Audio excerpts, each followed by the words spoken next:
pagi, Bapak Ibu Saudara sekalian. Kita hari ini akan melanjutkan dari Exodus, masih di pasal yang ketiga ya. Kita Keluaran pasal ketiga, kita melanjutkan perenungan kita. Despite Minggu Advent, kita tetap melanjutkan expository preaching.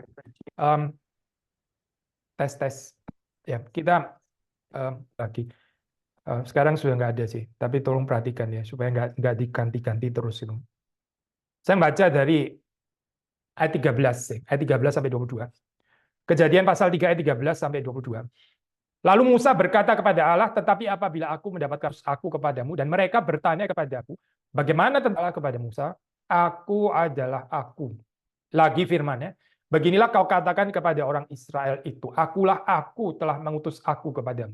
Selanjutnya berfirmanlah Allah kepada Musa, beginilah kau katakan kepada orang Israel, Tuhan Allah telah mengutus aku kepadamu, itulah namaku untuk selama-lamanya. Kumpulkanlah para tua-tua Israel dan katakanlah kepada mereka, Tuhan Allah nenek moyangmu, Allah Abraham, Ishak dan Yakub telah menampakkan diri kepadaku serta berfirman, aku sudah mengindahkan kamu juga apa yang dilakukan kepadamu di Mesir.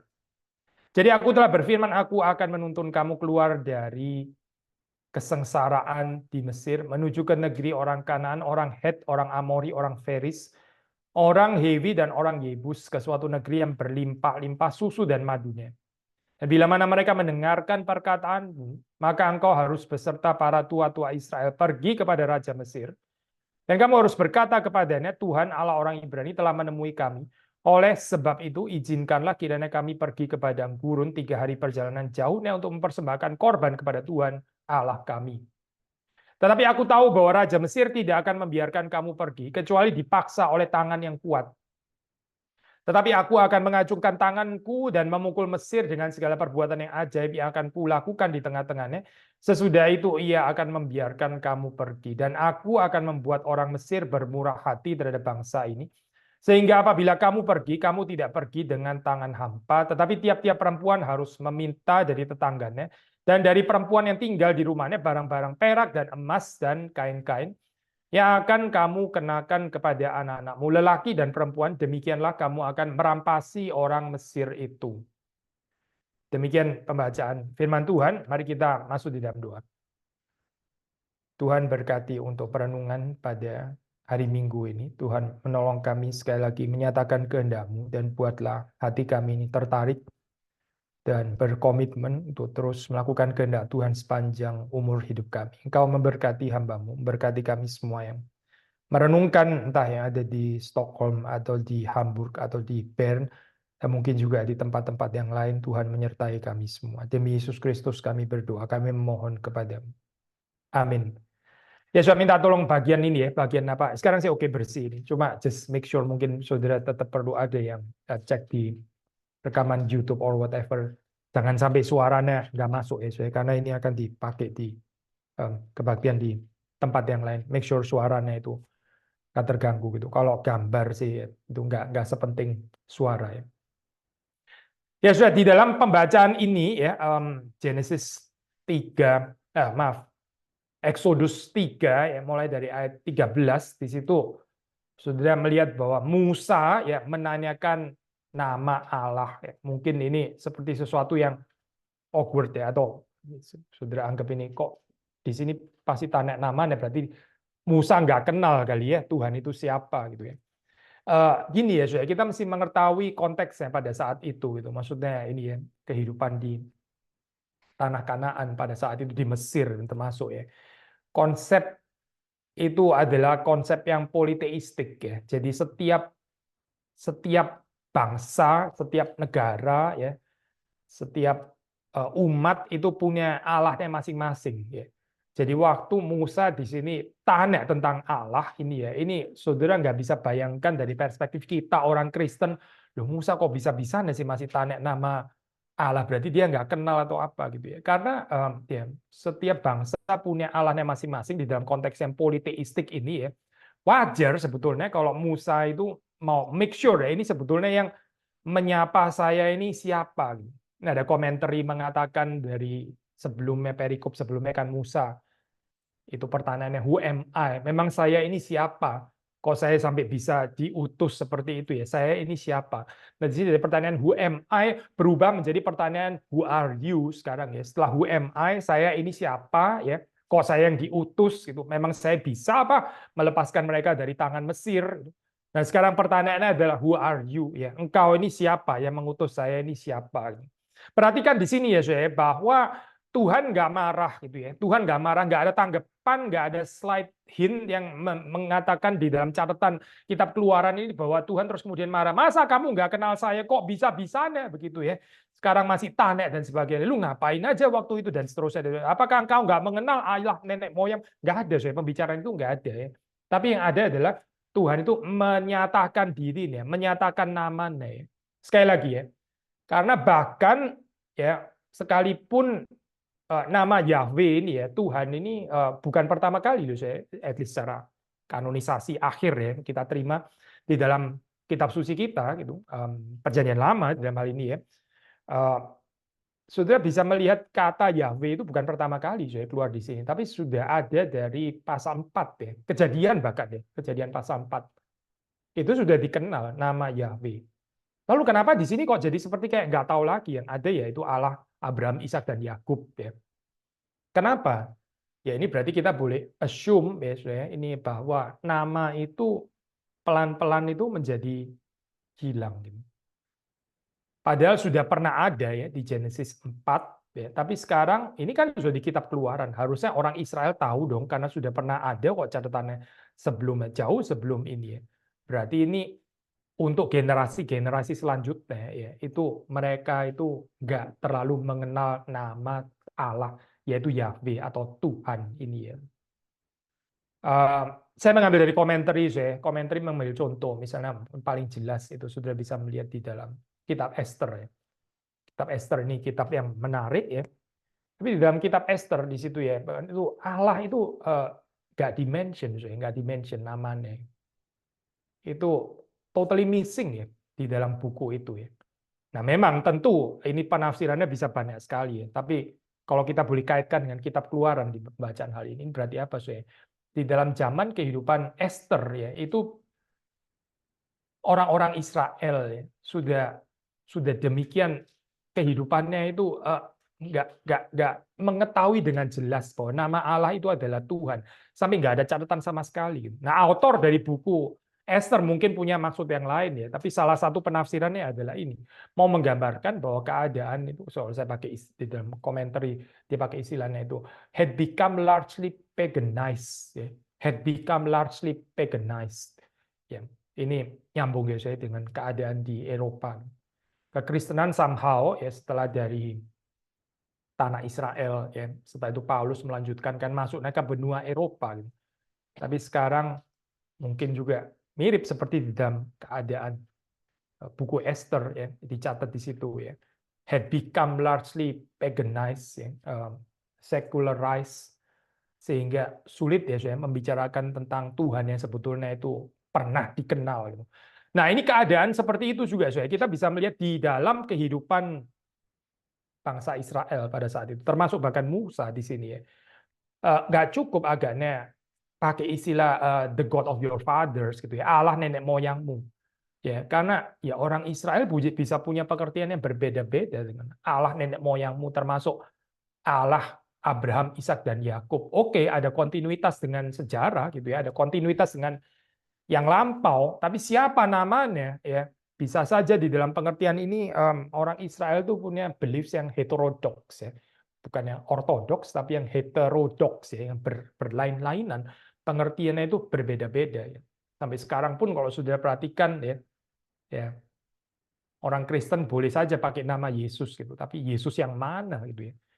Ada orang percaya Yesus lebih rendah dari Bapa, tidak konsubstansial, tidak sama hakikatnya dengan Bapa ya. Ada orang mengatakan nama Yesus, tapi Yesus yang menjanjikan kekayaan dan sebagainya. Saudara melihat di situ Yesus saja dipakai secara vocabulary ya. Tapi yang di dalamnya pengertiannya itu sama sekali lain. Dan ini nggak terkecuali saudara dan saya. Karena itu di dalam pertumbuhan kita, ya, pengikutan kita kepada Tuhan itu perlu terus-menerus koreksi. Ya. Tuhan yang di dalam kitab suci itu sebetulnya Tuhan yang seperti apa. Jadi bukan cuma mengetahui sebutannya, vocabulary-nya saja, tapi pengenalan Tuhan yang seperti apa ya, karyanya itu bagaimana, apa yang dia lakukan, sifat-sifatnya atau atributnya itu seperti apa. Ini loh, saya ini baru masuk kepada pengenalan. Jadi bukan hanya nama saja. Karena kalau kita nama saja itu ya ini jadi agama magical ya sudah.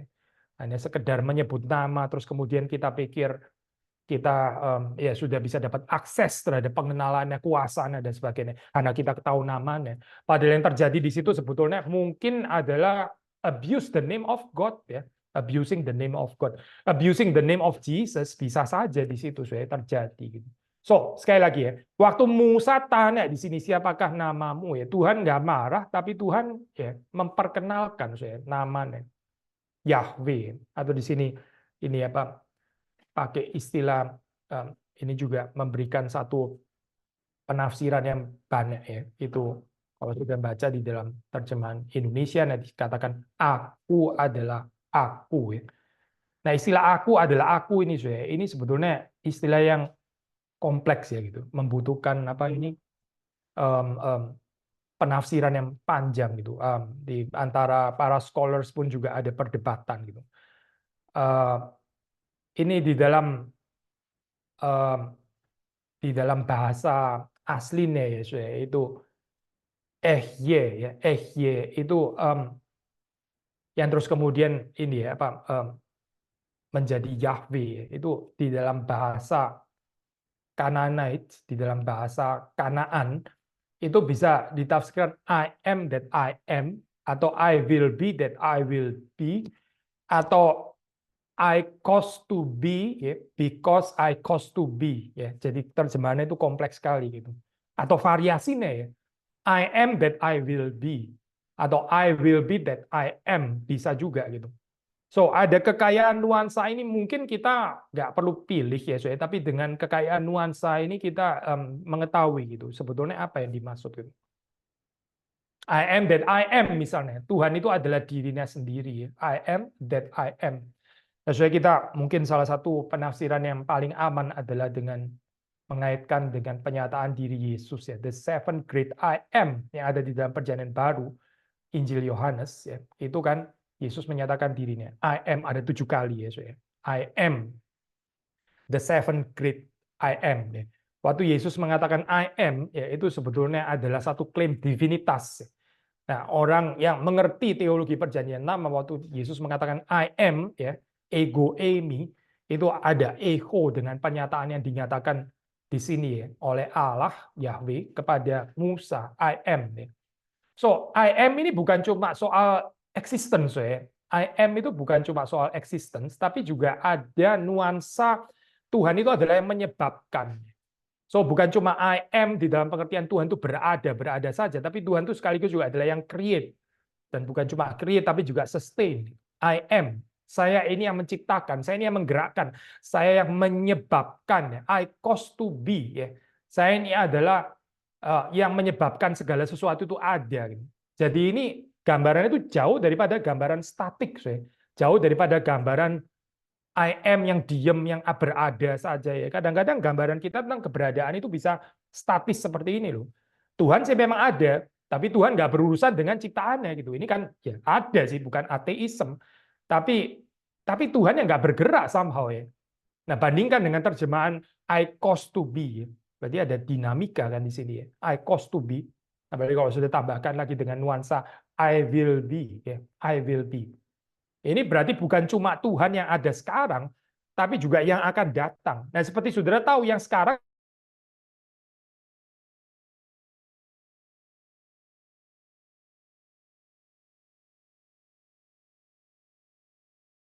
pasti ada perubahan kan saya. I will be.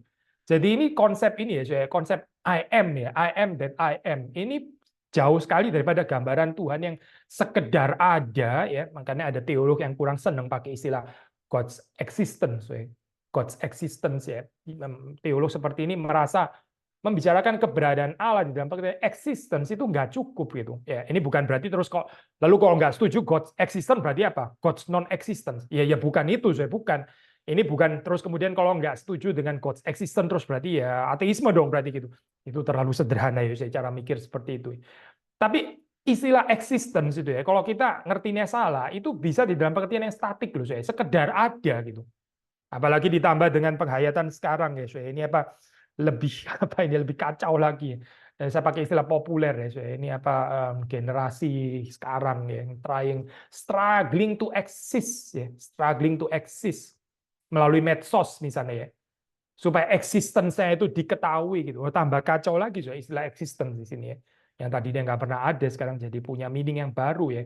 Struggling, desperately struggling to exist ya. Oh, untuk dapat diterima, acceptance dan sebagainya. Sudah pasti Tuhan itu bukan model existence yang seperti ini. So, ya. Pasti nggak mungkin seperti ini. Tuhan kita itu bukan Tuhan yang miserable, yang so poor and desperately kepingin dia itu apa diketahui gitu ya, karena kalau nggak entar dia nggak eksis lagi gitu ya, nggak seperti di generasi sekarang so ya, yang struggling to exist itu nggak ada hubungannya sama sekali so ya, dengan God's existence ya. Makanya sekali lagi so ya, waktu kita pakai existence bukan nggak boleh sih, saudara kalaupun mau pakai tetap pakai istilah keberadaan Allah, God's existence ya, ini terjemahan I am ya, saudara mesti mengerti yang dimaksud di sini I am itu dimensinya itu apa gitu, nuansanya apa. Sekali lagi ya, saya bukan static existence, tetapi bisa diterjemah I am that I will be. Bahkan kita bisa bilang I will be that I am, atau I will be that I will be. Ya. Atau ini, I'm the one who caused everything to exist to be. Ya. I cause to be. I cause to be because I cause to be. Saya nggak akan berhenti cause to be. Ya, ini terjemahan yang kompleks sekali ya dalam pengertian seperti ini. Nah, sekarang kita membicarakan ini kaitannya apa ya dengan pengenalan ini dengan Israel. Saya pikir sudah juga bisa merenungkan di dalam bagian ini. Kenapa ini penting gambaran ini? Karena Tuhan di sini adalah Tuhan yang akan melepaskan Israel kan ya. Ini bukan Tuhan yang tinggal diam, saya bukan. Ini adalah Tuhan yang melihat ya penderitaan orang Israel. Seperti saudara membaca di dalam bagian ini ya. Ini saya baca di dalam ayat ini ya. Ini kaitannya saya. Kenapa ini penting ya? Kalau saudara membaca di situ ayat 16 ya. Saya baca di bagian ini ya, agak di bagian tengah gitu atau belakang. Aku sudah mengindahkan kamu. Aku sudah mengindahkan kamu. Juga apa yang dilakukan kepadamu di Mesir. Aku sudah mengindahkan kamu. Saya baca variasi terjemahan bahasa Inggris ya, bahasa Inggris itu. I have observed you. I have observed you. Mungkin satu lagi ini ya, perbandingan dengan terjemahan bahasa Jerman ya. Ich habe euch heimgesucht und gesehen. Ich habe euch heimgesucht und gesehen. Heimsuchen ya. Heimsuchen itu visit ya, visitation. Heimsuchen, sehen, melihat ya. Aku mengindahkan kamu. Nah, saya di dalam bahasa aslinya saya itu bisa terjemahin macam-macam ya. Ini di dalam bahasa aslinya itu bisa terjemahin I've been carefully watching over you. Carefully watching over you. I had noticed, I had seen, I have known, I had remembered, I have paid attention, I have understood dan seterusnya dan seterusnya. Ini loh saya nuansanya ini ya. Nah, ini ya saya kaitannya dengan I am that I am. Bukan Tuhan yang terpisah dari umatnya, tapi karena terjemahannya termasuk juga I will be, ya saya I will be that I will be, itu berarti Tuhan akan melakukan sesuatu ini. Jelas ya saya. Ini bukan tentang bahwa Tuhan itu ada, tapi Tuhan yang terus kemudian ya nggak tahu menahu, nggak mau tahu gitu ya, meskipun dia maha tahu, tapi dia nggak mau tahu. Sementara dengan penderitaan umatnya bukan. Dia adalah Allah yang observe ya. Dia watching over, carefully watch over. Watch over apa sih? Watch over penderitaan yang dialami oleh umat Israel ini. Dia mengetahuinya dan dia akan melakukan sesuatu. Ya, makanya terjemahan ini penting ya, bukan cuma I am that I am, tapi juga ada nuansa I will be. Dengan demikian, kita bisa narik ini ya, kesimpulan waktu Tuhan dikatakan Tuhan itu memperhatikan ya, Tuhan itu observe atau di sini terjemahan bahasa Indonesia mengindahkan ya. Saudara langsung membaca bahwa Tuhan itu memutuskan untuk melakukan sesuatu ya. Maka ayat 17 dikatakan, aku akan menuntun kamu keluar dari kesengsaraan di Mesir. Tuhan ini bukan Tuhan yang cuma sekedar apa ini ya, eh, apa ini istilahnya, prihatin ya, saya prihatin. Prihatin. Oh, saya prihatin gitu ya. Saya prihatin loh. Saya prihatin, ya prihatin terus apa gitu ya. Ini sentimentalisme prihatin keprihatinan. Saya prihatin ya. Saya prihatin loh ini apa mendengar kesulitan. Ya saya prihatin toh nggak terlalu menolong ya saya. Ya prihatin itu cuma gerakan jiwa terus lalu apa gitu ya saya. Kalau cuma prihatin toh ya lamentasi-lamentasi belaka tapi terus kemudian nggak melakukan apa-apa gitu. Ini bukan Allah yang cuma prihatin saya, tapi Allah yang determine ya, dia ada determinasi untuk melakukan sesuatu ya setelah dia memperhatikan, setelah dia observe, setelah dia mengindahkan ya keadaan umatnya. Maka saudara melihat di situ di dalam ayat ke-17 dikatakan bahwa Tuhan itu memutuskan ya, dia akan melakukan sesuatu di dalam kehidupan orang Israel. Nah, ini ya saya apa seperti kita sudah pernah bahas itu di dalam kehidupan ini ya. Em, ada nggak sih kesadaran bahwa kita itu in bondage? Ini bukan sengaja mencari-cari masalah, bukan itu. Tapi sulit ya untuk appreciate ya keindahan berita dari Exodus, sementara kita sendiri itu nggak merasa kita in bondage. Nah ini saya sekali lagi bukan mengajak saudara untuk orang sudah nggak ada masalah kok diajak-ajak malah jadi dipaksa seperti kayak punya masalah. Sudah hidup di dalam dunia yang berdosa ya. Mana mungkin sih kita ini kebal terhadap bondage gitu. Mana mungkin? Mana mungkin sih kita itu kebal daripada segala macam idolatry. Mana mungkin sih. Kalau kita untouched sama sekali gitu ya. Pokoknya sudah spiritualitas kita melejit seperti roket, nggak tersentuh apa-apa oleh this fallen world gitu ya. Kita nggak tahu apa-apa tentang pencobaan, nggak ada lagi ujian buat kita. Kayaknya kita mulus-mulus saja dan terus bertumbuh dengan progresif di dalam kehidupan pengudusan kita. Ini realistik nggak sih gambaran kayak begini? Tapi kalau kita jujur, kemudian kita merasa iya di dalam kehidupan ini ada begitu banyak bondage sehingga saya nggak betul-betul bisa mencintai Tuhan dengan bebas.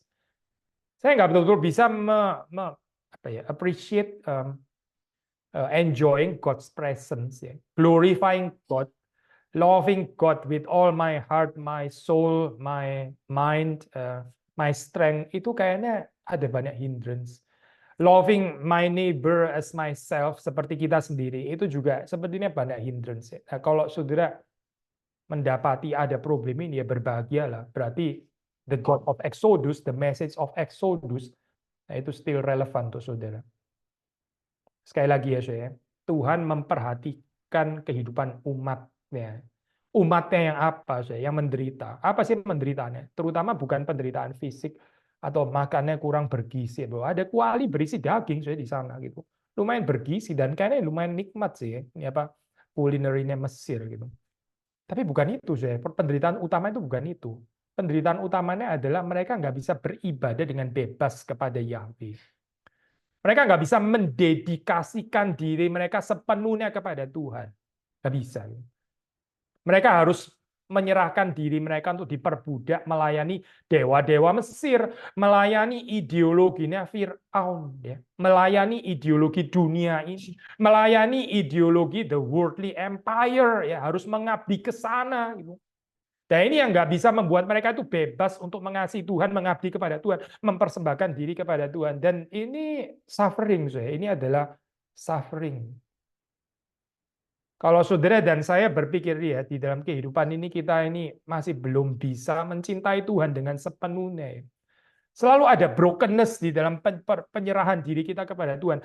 Sikap hati kita mau mempermuliakan Tuhan, beribadah kepada Tuhan itu selalu ada fragmentasinya ya, ada brokenness, ada kerusakannya. Nah, kalau kita menyadari ini, dan kita membaca cerita dari Exodus ya, ini berarti berita pembebasan ini masih relevan untuk kita karena Tuhan itu mengunjungi mereka yang broken hearted. Tuhan itu mengunjungi orang-orang yang struggling dengan the bondage of the world ini, ya, the bondage of the worldly empire ini. Tuhan mau membebaskan, hopefully saudara dan saya adalah orang-orang yang sadar bahwa kita perlu dibebaskan oleh Tuhan. Nah, di sini saya membagi dua ya antara sudah dibebaskan, belum dibebaskan. Ya, kalau kita bicara dua kutub ini, ya, tentu mungkin sebagian besar dari kita akan mengatakan saya sudah dibebaskan di dalam Kristus. Betul saya. Kalau pilihannya hanya belum atau sudah, ya, ya jawabannya sebagian dari kita, sebagian besar dari kita, saya percaya akan menjawab saya sudah kok dibebaskan di dalam Kristus. Betul saya. Ini kalau bicara tentang status. Ya. Tapi kalau bicara tentang kondisi, bicara tentang realita kehidupan kita masih terus perlu dibebaskan secara progresif karena kita belum selesai cerita pembebasan ini. Nah, ini kita bicara bukan dalam konteks status atau konteks justification, ya, tapi kita bicara dalam konteks sanctification. Kita bicara dalam konteks pengudusan, ya masih belum selesai. Kita nggak kebal terhadap berhala. Kita nggak kebal terhadap the story of the worldly empire yang kadang-kadang memperbudak kita, sehingga akhirnya kita nggak bisa bebas mencintai Tuhan dan mencintai sesama. Nah ini saya berarti satu perjalanan yang progresif ini ya. Perjalanan yang terus-menerus dibebaskan di dalam Kristus. Berbahagialah saya kalau kita mendapati diri kita itu masih ada di dalam struggle ini. Dan kita belum sepenuhnya bebas di dalam pengertian kondisi yang terus-menerus dikuduskan ini. Saya teruskan deh di dalam pembacaan ini. Waktu saudara membaca Musa di situ diminta ya di sini indeed perkataannya ngomong kepada Firaun itu sederhana sekali ya di sini. Ini satu perkataan yang sounds very modest, yaitu kita bisa baca ini ya di dalam ayat ke-18 ya. Saya baca ayat 18. Bila mana mereka mendengarkan perkataanmu, maka engkau harus beserta para tua-tua Israel pergi kepada Raja Mesir dan kamu harus berkata kepadanya. Berkata apa? Ya, perhatikan di sini. Tuhan, Allah orang Ibrani, telah menemui kami. Oleh sebab itu, izinkanlah kiranya kami pergi ke padang gurun 3 hari perjalanan jauhnya untuk mempersembahkan korban kepada Tuhan, Allah kami. Saudara, kita tahu rencana sebetulnya adalah dibebaskan selamanya gitu kan ya. Tapi kenapa di sini kok dibilang 3 hari perjalanan ya? So ini nipu, mengelabui atau apa ya? Nah kita perlu mengerti konteks cara mengekspresikan pada saat itu. Ya kita bisa cari komparasinya sekarang. Ini adalah satu apa ya di bahasa Ancient Near East ya. Itu adalah satu cara untuk mengekspresikan sesuatu yang sifatnya itu mungkin lebih gentle ya, ekspresinya lebih limited ya, suggestive. Tapi sebetulnya orang ya boleh mengerti gitu apa artinya perjalanan 3 hari. Ada penafsir mengatakan ini waktu dikatakan 3-day journey, perjalanan 3 hari. Ya itu maksudnya adalah artinya di dalam pengertian idiom di ancient world ya, itu maksudnya adalah a major trip with formal consequences. Ini adalah perjalanan besar dengan semua konsekuensinya ya, termasuk konsekuensi nggak balik. Saya ambil contoh ini ya, supaya saudara nggak ini ya. Kalau di dalam bahasa Inggris ya, kita bisa bilang kalimat ini ya. Have you got a second? Ya, apakah kamu punya 1 detik di Indonesia sih nggak jalan ekspresi ini. Have you got a second gitu? Please wait a moment gitu ya. Itu maksudnya kalau saudara tanya, have you got a second? Terus saudara lihat sudah a second, nah you just use up your 1 second gitu ya. Jadi, no sekarang saya nggak ada kan bukan itu so artinya ya. Kalau sudah ditanya have you got a second, terus sudah lihat jam, tunggu 1 detik, sudah kepake, a second-nya sudah kepake, sudah berarti nggak ada waktu lagi. Terus dia balik lagi, enggak, have you 2 seconds atau have you 3 seconds atau 14 seconds, nggak ada ekspresi kayak begini.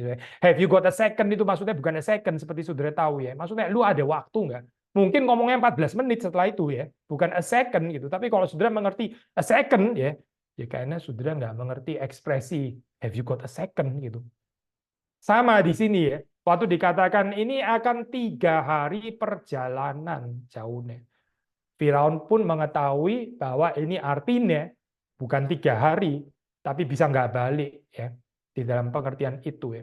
Ada komentar yang lain mengatakan ya itu dia bilang sebetulnya artinya adalah we want to leave Egypt for however long we choose.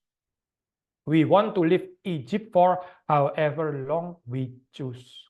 Kami mau meninggalkan ini selama 3 hari, maksudnya ya jangan ngarep kami akan balik lagi gitu. Sudah termasuk di dalamnya gitu. Nah, Firaun ya rupanya ya dia mengerti gitu, makanya dia langsung menolak kan di sini kan ya. Firaun kan nggak menjawab. Oh, jadi benar ya 3 hari ya. Hari keempat sudah harus di sini kan? Janji loh ya. Karena lu ngomongnya 3 loh, bukan 4 loh. Jadi 4 harus balik. Nggak ada, sudah pembicaraan kayak begini nggak ada. Firaun sangat mengerti waktu dia dengar istilah 3-day journey. Ini artinya adalah ya bisa nggak balik gitu. Maka dia menolak, dan Tuhan sudah tahu ya bahwa Firaun akan menolak. Nah, penolakan Firaun ini karena apa? So, ini saya ambil dari satu komentar ini apa penafsiran yang menarik buat saya gitu. Dia ini saya mau kembangkan ya pemikiran ini. Dia mengatakan ini. His resistance, maksudnya resistance dari Pharaoh. Gitu.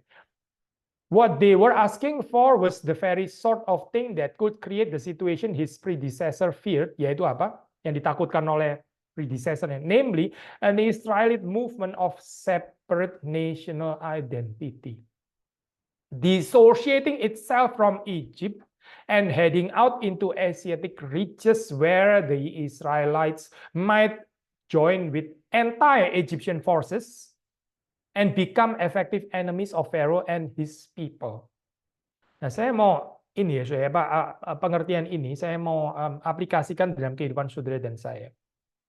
Kita hidup dalam dunia yang fallen kan, ya, dengan the worldly empire yang sangat flourish itu ya. Either di Stockholm atau di Hamburg atau di Swiss atau dimanapun ya. Kita berurusan dengan worldly empire yang punya ideologinya sendiri gitu. Perhatikan ya bahwa the worldly empire ya, di mana saudara dan saya hidup nggak rela untuk melepaskan saudara punya identitas yang distinktif dengan identitas of the worldly empire. Sekali lagi ya, saya. Di dunia di mana kita hidup itu ada worldly empire, dan worldly empire itu punya narasinya, punya story-nya, punya identitasnya. Dan seperti Firaun, ya, penguasa worldly empire ini nggak rela kalau saudara memisahkan diri, lalu kehilangan identitas of the worldly empire. Mereka nggak suka kalau saudara dan saya dissociate ourselves from the worldly empire. Saudara dicengkeram di dalam perbudakannya. Harus menghidupi narasi the worldly empire. Persis seperti Firaun kan di sini. Mereka nggak mau ada Israelite movement, distinctive Yahwistic movement. Gitu. Orang-orang yang beriman kepada Yahweh. Nggak bisa. Identitas kita adalah beriman kepada dewa-dewa Mesir. Gitu. Seperti di dalam zaman kita juga ada dewa kapitalisme, ada dewa Marxisme, neo-Marxisme, ada dewa macam-macam. Saya sudah lanjutin sendiri gitu ya. Ideologi dari A sampai Z ya, yang mengharuskan saudara dan saya untuk memeluk dewa-dewa itu. Gitu. Lalu the worldly empire ini sama seperti Firaun, gak rela juga kalau saudara lepas ya, daripada cerita narasi worldly empire itu. Gitu. Nggak rela kalau saudara memisahkan diri dari story kapitalisme atau neo-Marxisme. Nggak rela. Saudara harus menghidupi ini. Gitu. Mau kanan atau kiri, mungkin nggak terlalu penting juga. Ultra kanan atau ultra kiri. Gitu. Sekalian ultra kanan, ultra kiri. Tapi kamu harus memeluk salah satu variasi daripada worldly empire. Maka di sini ya, saya kesulitan daripada Firaun. Ini sesuatu yang sifatnya paradigmatik dan kayaknya sepanjang sejarah. Gitu. Perbudakan ini loh, saya. Ini bukan cerita masa lampau yang terus kemudian sudah pasti ini hubungannya dengan kita gitu ya. Relevansinya apa sih? Jadi cerita kayak mitos-mitos kayak ini bukan cerita mitos yang nggak ada artinya. Sudah terus kemudian kita nggak bisa lagi menghayatinya. Masih sampai sekarang juga masih banyak Firaun. Firaun kalau nggak as person atau persons ya sebagai ideologi gitu. Yang kita bisa nggak direlakan untuk keluar terpisah daripadanya. Keterpisahannya apa sih, saya? Keterpisahannya di dalam cerita Exodus ini kan sederhana ya. Beribadah kepada Tuhan. Ini bukan cuma datang ke gereja pada hari Minggu ya, saya by the way, bukan loh. Bukan cuma ya dalam 7 hari ya, put aside lah 1 hari. Itu pun juga nggak 1 hari, mungkin cuma 2 jam kali ya, plus makannya 2,5 jam atau apa gitu ya. Ya 2,5 jam dalam seminggu ya. Siapa yang nggak bisa kayak begitu, saya? Siapa yang nggak bisa melakukan itu? Bukan itu. Tapi betul-betul keluar dari narasi worldly empire. Lalu terus kemudian menjalankan narasi kerajaan Allah. Narasi Injil. Narasi yang diberikan oleh Yahweh. Yang liberating itu. Nah ini yang nggak direlakan oleh Firaun. Firaun itu nggak bisa melihat itu terjadi sampai sekarang. Ya. Firaun di dalam zaman saudara dan saya juga nggak akan merelakan saudara punya distinctive Christian identity, ya. Punya distinctive naratif yang kita terima dari Yahweh. Sama, saya juga nggak rela juga. Gitu. Saudara melihat nggak sih ini apa permusuhan ini ya, spiritual battle ini loh. The story of liberation yang masih mau diberikan Tuhan di dalam kehidupan saudara dan saya. Kita melihat nggak sesuai cengkeraman ini. Gitu. Orang Israel sih melihat. Ya. Tapi seperti kita tahu di dalam kehidupan mereka, hati mereka juga ada kebimbangan. Seperti saudara baca nanti di dalam cerita berikutnya, kadang-kadang mereka masih kepingin di Mesir gitu. Oke, Mesir memang diperbudak, tapi kualinya berisi daging, ya. Kualinya berisi daging. Kita di sini makan mana terus, gitu. Padahal mana sebetulnya juga menyatakan kecukupan pemeliharaan Tuhan. Tapi dasar manusia itu serakah, ya. Nah, cukup dengan pemeliharaan Tuhan. Maunya ambisinya itu yang ya kuali berisi daging. The life of ini ya, luxury. Kalau kuali nggak berisi daging, apa gunanya hidup meskipun kita bebas melayani Tuhan, bisa beribadah, tapi kuali nggak berisi daging. Ini apa sih, Sue? Sensualisme gitu. Sensualisme. Orang itu mau dipuaskan lidahnya. Ini orang menyenangkan lidahnya sendiri. Mungkin nggak harus lidah ya, bisa macam-macam. Gitu. Tapi intinya adalah sensual pleasure kan di sini ya, menjadi kenikmatan paling tinggi. The meaning of life in the sensual pleasure misalnya gitu ya. Ada peperangan yang terus-menerus terjadi seperti sudah baca di dalam cerita berikutnya. Tapi sekali lagi ya, di sini kita diingatkan bahwa the worldly empire dan penguasanya dan rajanya itu nggak rela untuk melepaskan saudara dan saya sehingga kita punya distinctive Christian identity. Nggak rela. Kalau bisa terus dicengkeram gitu. Tetapi karena pekerjaan ini adalah pekerjaan Tuhan dan bukan rencana dari Musa, saudara bisa melihat di situ. Bahkan Tuhan sendiri bisa mengubah hati ya, kalau bukan hatinya Firaun, setidaknya di sini hati daripada orang-orang Mesir ya. Karena saudara baca di dalam ayat 21 22 di situ Tuhan ya akan membuat orang Mesir. Tuhan akan membuat orang Mesir bermurah hati terhadap bangsa ini. Sehingga apabila kamu pergi, kamu tidak pergi dengan tangan hampa. Ya. Kalau ini pekerjaan Tuhan ya. Akan ada konfirmasi. Bahkan orang yang tadinya melawan, orang yang tadinya itu nggak rela, begitu ya, bisa dipaksa oleh Tuhan sampai bisa bermurah hati. Nah ini kan betul-betul pekerjaan Tuhan ya. Memang ada Firaun yang tetap nggak rela gitu ya. Tuhan nggak bisa apa? Maksudnya gini saya, kita nggak bukan Tuhan ya. Kita nggak bisa memaksa Tuhan harus Tuhan buat semua orang rela gitu ya. Ya tetap akan ada orang-orang yang nggak senang, yang membenci akan terus berusaha untuk merealisasikan apa yang menjadi rencana mereka seperti Firaun yang nggak pernah rela gitu ya sampai akhirnya membebaskan tapi tetap dikejar juga pada akhirnya gitu. Tapi perhatikan ada orang-orang di sini ya menyatakan kemurahan hati Tuhan. Padahal tadinya orang-orang Mesir ini adalah orang-orang yang ya ikut memperbudak orang Israel kan. Tapi di sini kemudian mereka diubahkan menjadi bermurah hati terhadap bangsa ini. So berarti apa sih? Waktu kita mengikuti Tuhan dan rencana pembebasan ya, the story of His liberation. Saudara bukan terus-menerus berhadapan dengan Firaun-Firaun saja gitu ya. Ada Firaun itu akan tetap ada ya, orang yang akan berusaha menghalangi, menghancurkan dan membatalkan ya, pekerjaan pembebasan Tuhan itu. Tapi Tuhan itu adalah Tuhan yang juga sanggup mengubah orang-orang yang tadinya itu melawan menjadi orang yang bisa bermurah hati. Dan di dalam sepanjang cerita Perjanjian Lama ya, saudara akan mendapati pattern seperti ini. Misalnya ya, di dalam cerita Daniel. Nah, kalau di dalam cerita Daniel itu terbalik ya. Yang membenci Daniel adalah musuh-musuhnya Daniel itu adalah orang-orang yang saingannya dia gitu ya, yang orang-orang yang juga bekerja di apa ini di court ya, di kerajaan itu.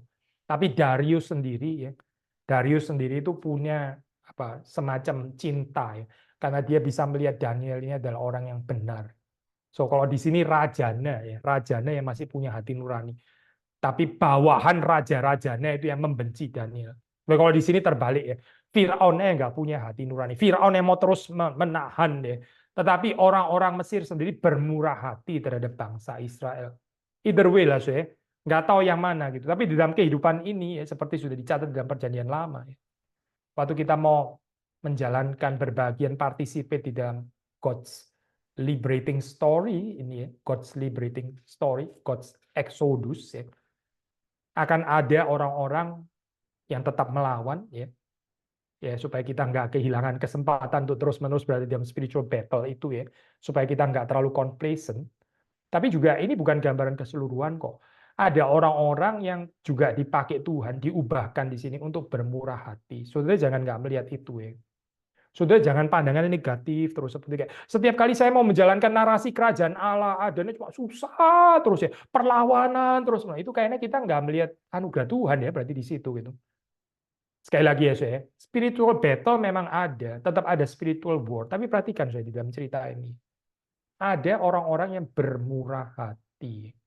Ada kok saya orang-orang, ya itu saya ambil contoh ya saya ini apa di dalam contoh kehidupan Ahok ya, Pak Ahok ya sudah tahu ini ya sudah lewat sekarang. Jadi dia berusaha untuk bagaimana righteousness itu bisa ada. Oh musuhnya banyak sekali. Tapi yang kagum dan mendukung dia juga bukan nggak ada, bukan dia dimusuhi semuanya nggak ada, tidak juga. Nah ini saya gambaran seperti ini ya. Ya waktu saudara dan saya kita mau menghidupi ya di dalam kehidupan kita ini kebenaran yang dari Tuhan akan selalu ada musuh. Tapi jangan terus kemudian kita kesulitan ini ya sampai kita nggak melihat ada tanda kutip orang-orang Mesir yang juga bermurah hati. Ini juga adalah penghiburan yang diberikan oleh Tuhan ya di dalam kehidupan saudara dan saya.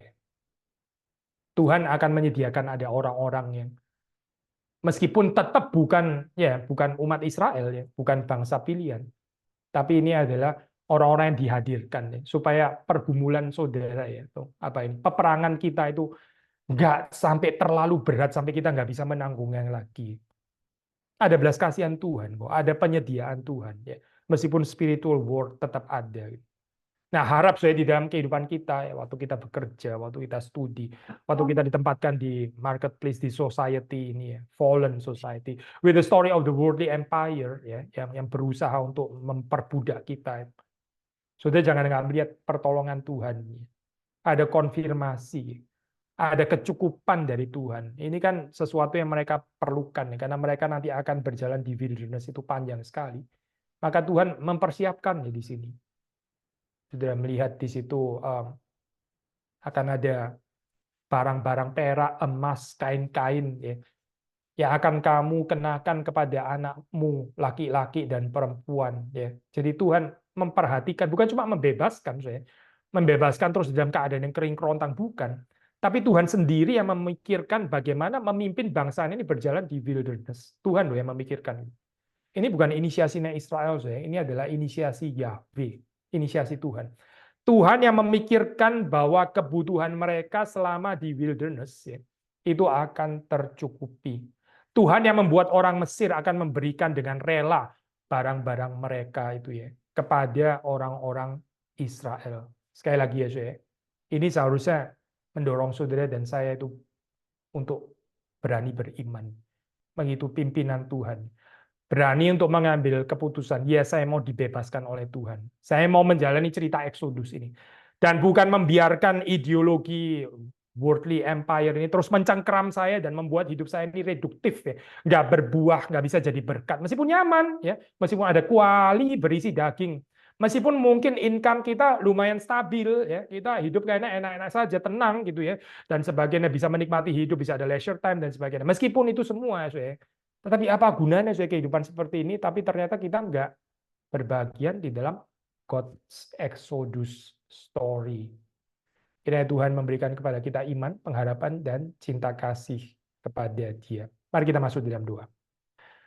Tuhan, kami bersyukur untuk apa yang kami bisa renungkan pada hari Minggu ini, dan tolong Tuhan hidupkan di dalam keseharian kami, supaya kami boleh melihat undangan Tuhan untuk masuk dalam satu kehidupan dibebaskan oleh Engkau, kehidupan yang boleh beribadah kepada Tuhan, kehidupan yang tidak dicengkeram oleh story atau stories of the worldly empire di mana kami ada, dan kami boleh berbagian di dalam kehidupan yang menyembah Engkau, memuliakan Engkau, menikmati Engkau, dan menjadi berkat bagi sesama.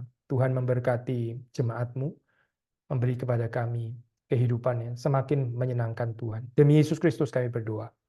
Amin.